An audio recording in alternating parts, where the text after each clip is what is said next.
আজ হলো রবিবারের দুপুর। তোমাদের সাথে সাধারণত রাত্রেবেলা খাবারই আমরা শেয়ার করি।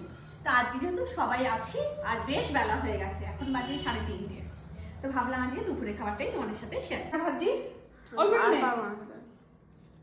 আচ্ছা, এবার গুনুকে দিয়ে দিচ্ছি হলো মাংসটা। কতদিন পর হচ্ছে?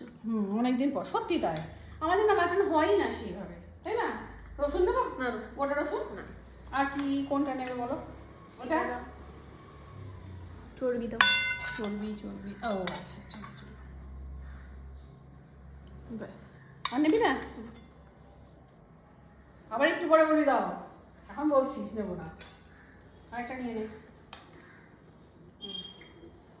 আমার তো গোটা রসুন খেতে ভালো লাগে, গোটা রসুন নিয়ে নিই। আমার বাবা ভালোবাসে গোটা রসুন খেতে খুব। আমাকেও দিও একটা। আছে, দেবো তোমাকে। তো চলো এই দিয়ে আমরা আজকে খাওয়া দাওয়া করি।